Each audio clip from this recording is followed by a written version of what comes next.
Welcome, students. So, after having talked about the basics or initial discussion on the project selection and finance, now we'll proceed further with the next step. And that next step is the project selection process. So, it's a very important, say, consideration that how to select the investment options, how to select the new projects, how to select the new investment opportunities, because ultimately we have to attain success.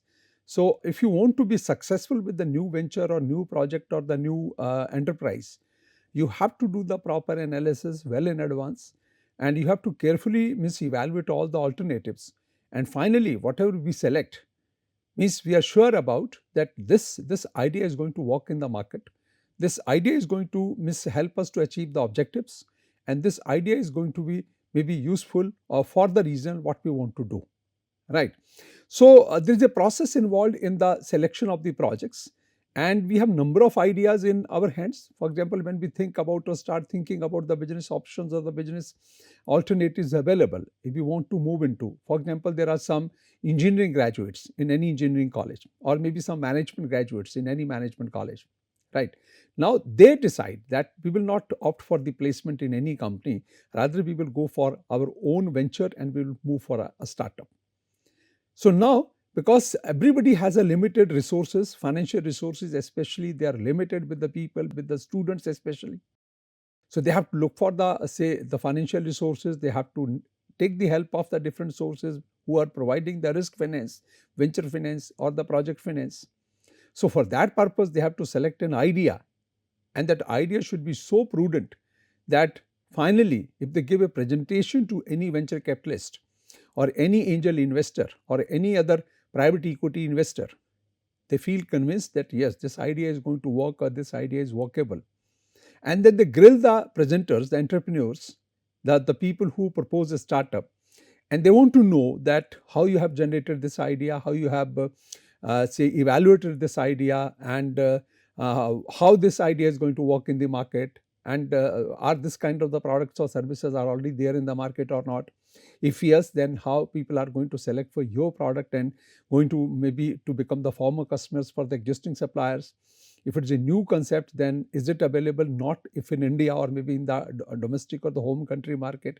So is it available anywhere in any part of the world?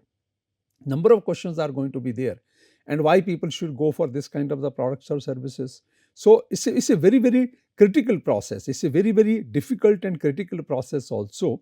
And finally, it's very difficult for all the stakeholders, including the promoters, the investors, and maybe the people who are associated in any capacity with that particular organization or with that particular venture which is going to come up.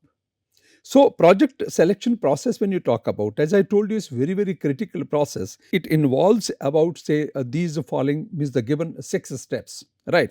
So here we start with something you call it as the, say, for example, the first and the most important step is the planning, that we have to plan for that what we are going to do, right? This is a very important step.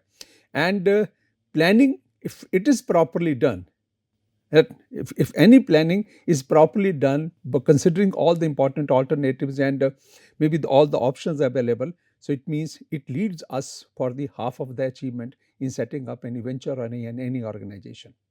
So planning is a very important concept. When you sit together, maybe one or two people or maybe one single individual with the people who he trusts or she trusts and she want to come up with the venture, or maybe a group of the people, group of the young entrepreneurs, or maybe in the existing firms, if they want to go for any expansion, diversification, or the growth projects, there also the planning is very critical at every level. Whether it's existing firm, existing organization, maybe of a large size, medium size, small size, or if it is a new venture, or if it is a startup, at every level, planning is going to play a very, very critical role. If the planning is effective and you have considered all the given alternatives, then most of the things stand done in the beginning itself. And we have to assign a lot of importance to the planning process. And here means the proper planning will lead you to the very good success in that venture, and finally that venture will become successful. So planning, looking at that are we going to manufacture a product, or we are going to generate a service, are we going to be an e-commerce organization, are we going to be simply a distribution company, or we are going to create any product which is a consumer product, industrial product, Are we going from B2B or B2C or any kind of things? All these things, all these considerations are important for us. Once you have planned carefully, right? And for example, in our hand, there are, for example, 2, 3 important ideas. We have number of ideas in the beginning, but 2, 3 ideas are there with us. So we have to go for the detailed analysis. We have to analyze. This is the second step in this entire process, that analysis of the given ideas or the, say, the given projects. Detailed analysis is very, very important for us. And when you talk about the analysis part, right? So we do different kind of analysis. First analysis is the market and demand analysis, right? I'm just taking up here in the nutshell. I will discuss in detail in the subsequent lectures in detail, because market and demand analysis in itself is a full chapter to be understood as far as the project planning and selection process is concerned. It's a very, very detailed process, that how to conduct the market and demand analysis and how to go ahead with this entire process. So we will discuss in detail, but just in the reference we are discussing here in nutshell, that analysis we have to do. So we have to do 2, 3 kind of important analysis. First analysis is the market and demand analysis, and that's basically the backbone of any project or any venture, maybe by the existing firms or maybe by the new entrepreneurs or as a new venture as a whole. So first thing is the market and demand, because in today's world, if you want to manufacture anything, that's not difficult, because globally resources are available, techniques are available, technology is available, human resources are available, everything is possible. But whatever you produce as a product or whatever you generate as a service, who are going to buy that? Where is a market for that?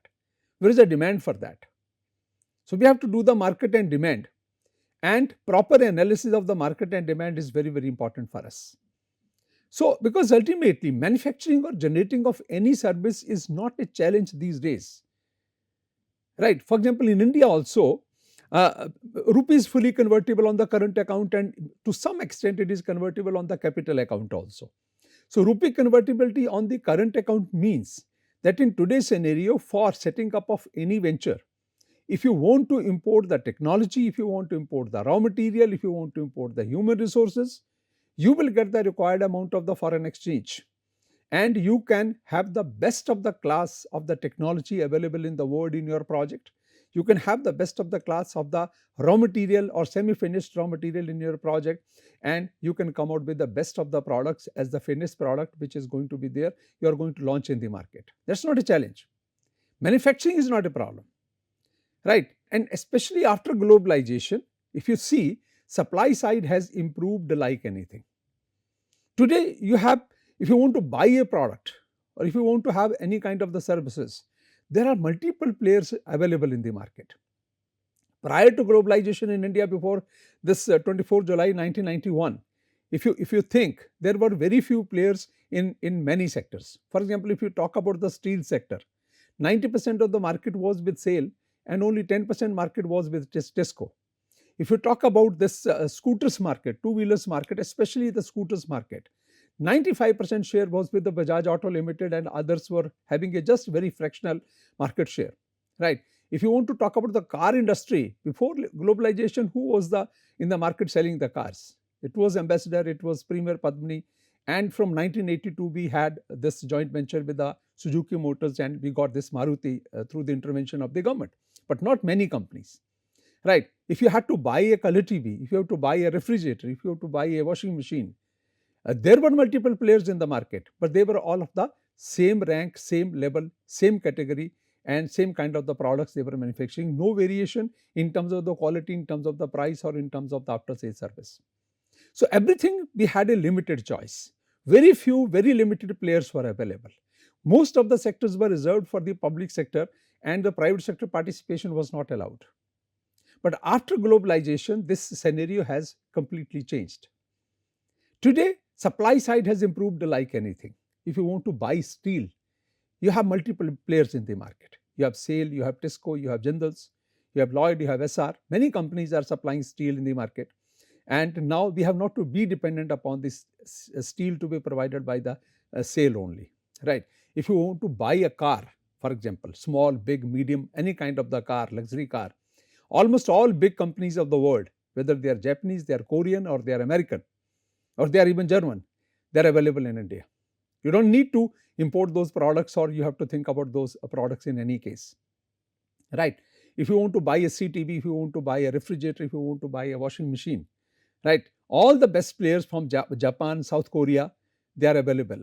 Sony, Samsung, LG, they are the best of the players, and they are producing best of the products in the electronics market, and they are available in India. Supply side, you think about any sector, talk about the two-wheelers.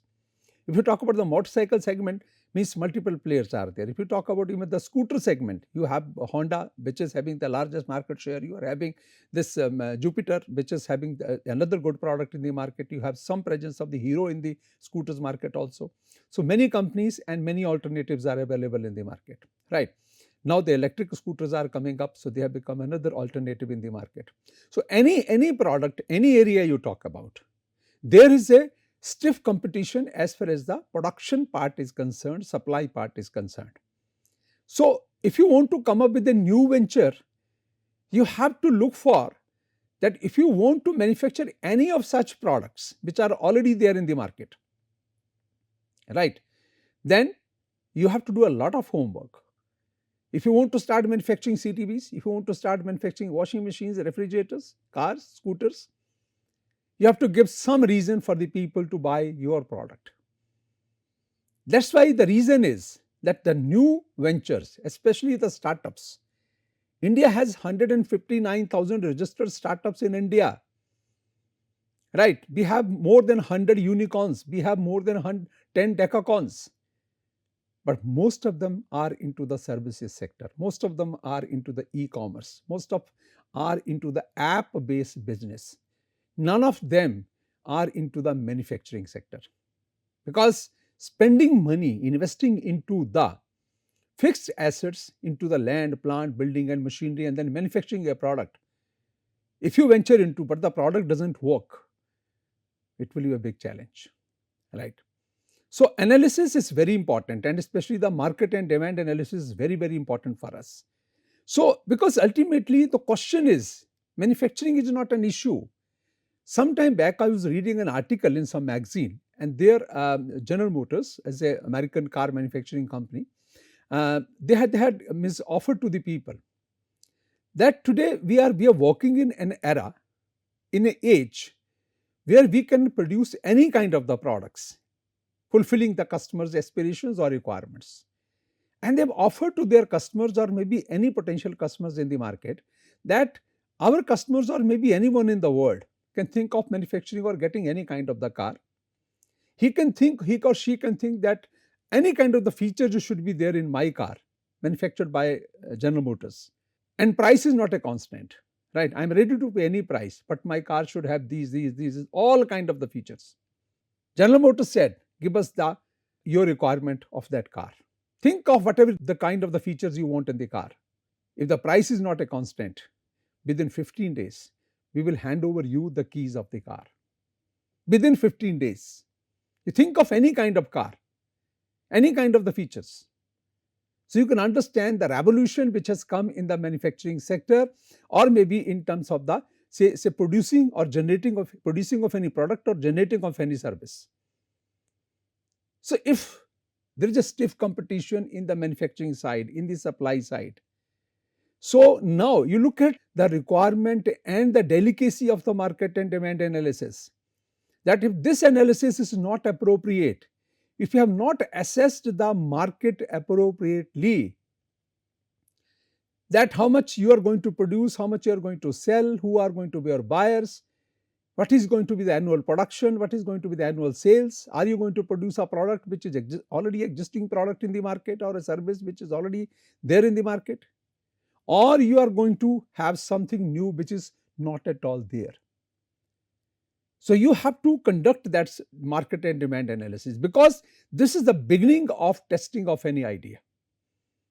This is a very good beginning of testing of any idea, because if you manufacture and if you are able to sell in the market, that sales will give you the revenue, and those revenues will become the lifeblood for that organization.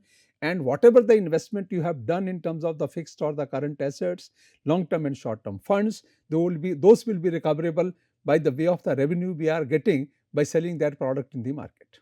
So sales, market and demand and sales are the most important component of today's projects. Investment options, most important. When you go to a venture capitalist, when you go to an angel investor, when you go to any private equity investor and you request for the funds to them, they would ask you to give a detailed presentation what you are going to manufacture and to whom you are going to sell, what you are going to generate and to whom you are going to sell. Where is the market? Why should people buy your product? In the previous lecture, we were referring to the Jio's movement into the mobile telephony. When Jio entered into the mobile telephony segment, right, in this particular sector, already well established 4 players were there in the Indian market, and there were small players also, but large big 4 companies were already there. Why should people shift from Airtel to Jio, BSNL to Jio, Vodafone to Jio, or Idea to Jio? Jio had to give them something new, something different, something special, and they gave it. They gave free services for 6 months. They were ready to extend the services for another 3 months. But because of some regulatory restrictions from the Competition Commission of India, they couldn't do it. So when people used the service for first 6 months and they found it really good, they decided to shift from the existing supplier to the Jio, and they became the permanent customers of the company. And now Jio is the second best player in the Indian mobile telephony market. In the past, about say how many? Almost about 9 years, Jio has emerged as the second best player in the mobile telephony market in India.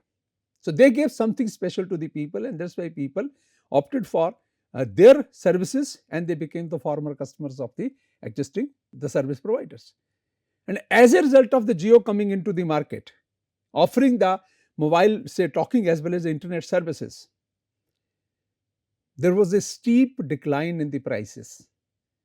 We have seen that era that you were paying the same amount of the money for 1.5 or 2 GB of the internet, and for the whole of the month, means that in whole of the month you were getting, for example, for 500 or 600 rupees, you were getting 1.5 or 2 GB data, which you had to use for the whole of the month.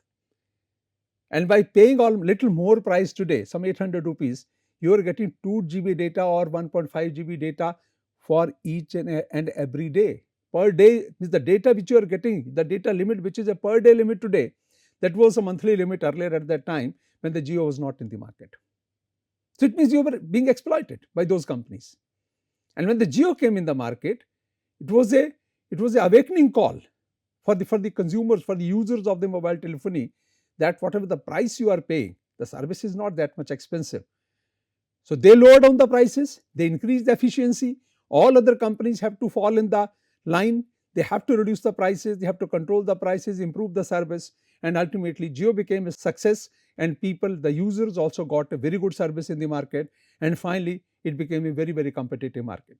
Second thing, for example, these days Reliance is trying to bring or maybe establish another product in the market, for example, Campa Cola. Reliance, like a company, they also understand that they have a war against the multinational giants like Coca-Cola and Pepsi.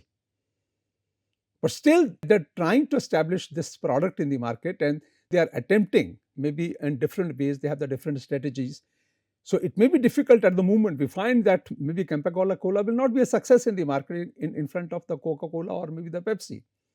But who knows that tomorrow their strategy works and Campa Cola becomes a very important alternative. So similarly, when you are talking about maybe setting up of any new venture, always think of that manufacturing of anything is not a difficult thing. Only difficult thing is selling that product in the market, finding the market for your product or service, and making your place in today's market, whether that is a localized or maybe a national level market or maybe the international level market. For example, I'll share with you a story of, for example, Nirma washing powder. You must have heard about the Nirma group. All of you must have heard about the Nirma group. Karshan Bhai, the name, the person behind this all, maybe a big company now, which has become a very large sized conglomerate kind of. It has become a big company. Who's the person behind it? Karshan Bhai, right? Karshan Bhai started working on Nirma long back in the 60s, right? He was a chemistry graduate, and he knew it, that how to manufacture maybe not a very good, excellent quality of the washing powder, but yes, a good quality of the washing powder, what is the process involved in that. And he started manufacturing this Nirma in 60s, somewhere in 62 onwards. Initially, he manufactured it, he used it at home, he started distributing it free of cost in the, say, to his neighbors and to his friends and to near and dear ones. And then in 1982, he launched it as a brand. He launched it as a brand. And at that time, maybe it was a big, you call it as a challenge to you call it as a transnational company which is in the consumer products, Hindustan Unilever, right? At that time, it was called as HLL, Hindustan Lever Limited. Now it is called as a Hindustan Unilever, HUL. And HUL was having the largest market share. They had the two products. One was the Surf and second one was the Sunlight. And both were priced in such a way that most of the people didn't find it within their reach, within their approach. And most of the rural folks in this country were using the caustic soda for washing the clothes, which was very harsh. You cannot use the fine clothes in the caustic soda. If you use it once, the cloth is not bearable for the second time. So it was used only for the rough clothes, right? Heavy clothes, or maybe sometime, maybe the, say, some bed covers or something like that. So there was no alternative. Either you buy Surf or you buy Sunlight. But you cannot if you can afford to buy the Surf or Sunlight, then fine. Otherwise, there is no alternative. Karshan Bhai understood this gap in the market. And he introduced a product called as Nirma in 1982, which was comparable to the one product of HUL, that is Sunlight. Though Surf was a premium product, Surf today is also a premium product, right? There are now cheaper range of the washing powder. So many cheaper range of the washing powders are there in the market.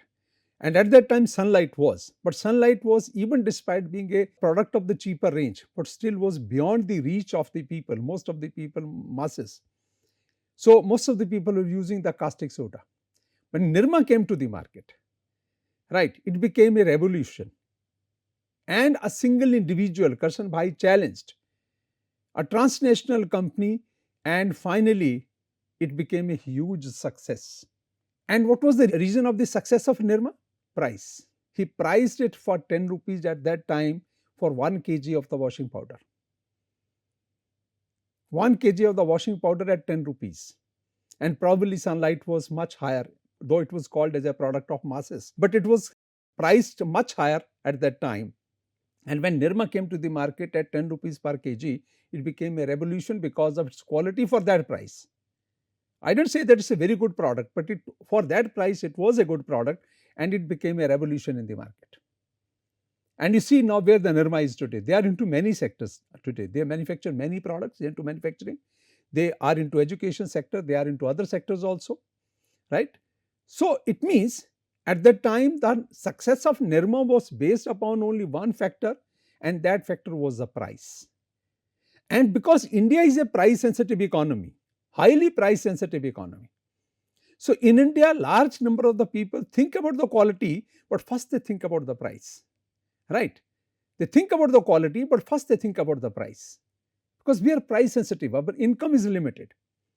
So in India, if you have to bring any service or any product as a new, say, entrepreneur, always think in terms of the price. If you keep the price within the range of the, say, paying range, paying capacity of the masses, there is every likelihood your product would become successful. That was the reason of success of Jio. That was the reason of success of Nirma. That was the reason of the success of even those multinationals who are into India. They have controlled the cost of their products when they came to India. Maybe it is because of the cheap labor available, maybe easy availability of the raw material or any other factor.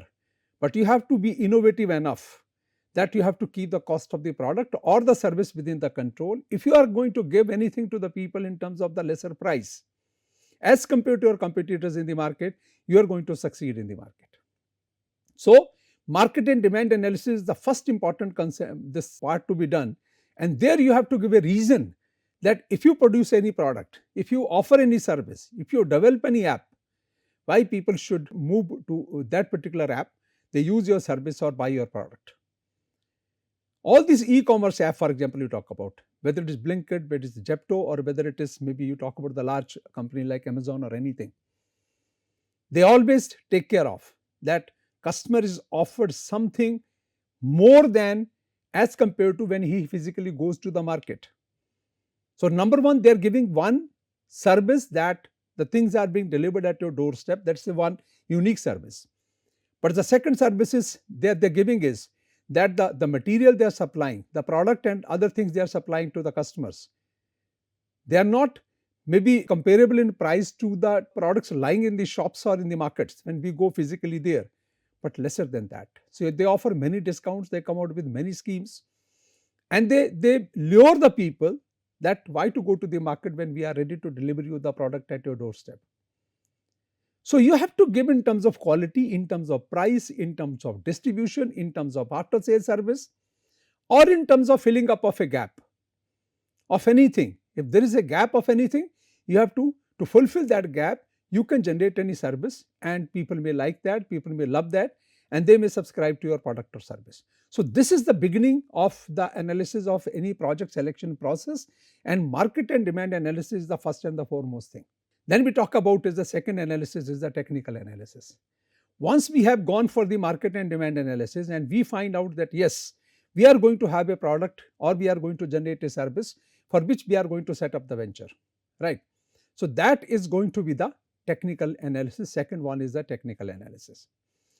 Technical analysis involves finding out the technical requirement in terms of the land, plant, building, machinery, know-how, technology, that what kind of the means how much land is required, what size of the building is required, how much say where the material will come from, what kind of technology we are going to use, know how we are going to use.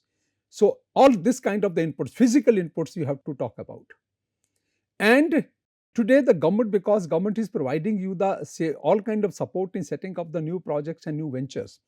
So in today's DPFR there is a compulsory clause which you have to satisfy, and you have to say verify that clause that whatever the technical inputs you are going to use for any venture, any product or project you are going to set up, they are the best in the world. So technical analysis is the second important thing, that how much land is required, what is the price of that land, because ultimately you have to translate that technical analysis into the financial analysis. Land has a price, so you will have to think about size of the land and in terms of the price how much. What kind of material you are going to use, what kind of technology you are going to use, and what kind of the say other you call it as the inputs you are going to use. So technical analysis is the second important analysis. So I would share with you here a story, that story of the Akai TV, right? It's a talk of somewhere at 2007 or 8, when this all Korean and Japanese multinationals had already come to India. There is a guy called as Kabir Mulchandani. He thought of disrupting the electronics market. And a time when Samsung was selling a normal color TV for 20,000 rupees to 25,000 rupees, a 21 inch, 22 inch color TV for 20,000 rupees or 25,000 rupees, he brought a product in the market for 7 to 8,000 rupees. That was called as a Akai TV, and the company's name was the Aiwa Electronics. Kabir Mulchandani was the person behind that, launching that product in the market. And he launched that product for 7 to 8,000 rupees as compared to the product of Samsung or LG, which was for 25,000 rupees. So in one press conference, one press correspondent asked Kabir Mulchandani that, do you think that for 7 or 8,000 rupees you are delivering a product to the people, you are delivering the quality, the quality you are delivering to the people, is it a quality or a quality product? He said, I understand it's not comparable to the quality products like Samsung, LG or maybe Sony in the market. But yes, for the price which I am providing the product, right, the price 7 to 8,000 rupees, for that it's a quality product. If it is so, Samsung can manufacture a TV for 7,000 rupees or 8,000 rupees. LG can offer a TV, color TV for 7 to 8,000 rupees. I am at least making a poor man able to enjoy the luxuries of watching a color TV. Many people can afford 7 to 8,000 rupees, but many people cannot afford 20 to 25,000 rupees. For yes, for that purpose, I am delivering the quality. 7 to 8,000 rupees, I am delivering the quality. So how was that possible? One company is manufacturing, who is a leader in the market, established leader in the market. They are selling the product for 20,000-25,000 rupees, whereas Akai is selling for 7,000 to 8,000 rupees. Though the quality is not comparable, but the price is also not comparable. Right? What he did, we were talking about the technical analysis. Kabir Mulchandani applied his mind, and he didn't manufacture anything in India for manufacturing a CTB. What do you require to manufacture a CTB? You require cabinet, you require circuits, you require picture tube, you require some other kind of the inputs. And these inputs are available at a throwaway prices in the countries like Taiwan.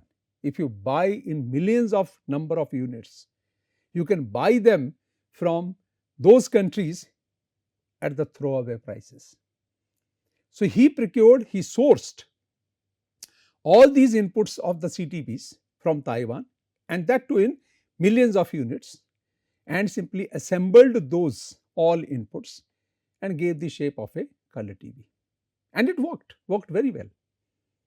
Though the life was not up to as compared to the Samsung product. The quality was not as compared to the Samsung product, but it was still very good. For the price, it was very good. So when he is not setting up any plant for manufacturing the circuits, picture tube, the cabinets or any other thing, he eliminated the larger component of the cost of manufacturing a color TV in terms of depreciation, because there is no land, plant, building and machinery involved into that. So land has no depreciation, but plant, machinery, technology has a depreciation. And he totally eliminated that part, and finally he could manage the cost and his margin within 7,000 to 8,000 rupees. So you have to be smart enough. Kabir Mulchandani gave one reason to buy the product, the price, and he completely disrupted the color TV's market, and he challenged the existing players, the leaders, the Korean and Japanese leaders in the CTV market, and the company sustained for quite good number of years in the market. So you can understand the importance of the technical analysis, you can understand the importance of the market analysis, you can understand the importance of the technical analysis. How important the technical analysis is? If you know that where the raw material is available, when to buy, how much to buy, which technology we have to use, how much land, how much other things are required, you can control the fixed cost. And if you are able to control the fixed cost, you are able to control the depreciation, and ultimately you are able to control the overall cost of the product, because depreciation being fixed cost is one of the important component of the total cost of the product. So these two analyses are very important. First one is the market and demand analysis. Second one is the technical analysis. We'll talk about the other analysis also, financial and other analysis also. And then we will conclude that how these analyses can be done, and we'll discuss these analyses in detail. So till now, we have discussed about these two analyses, and more than that, I will discuss in the next class. Thank you very much.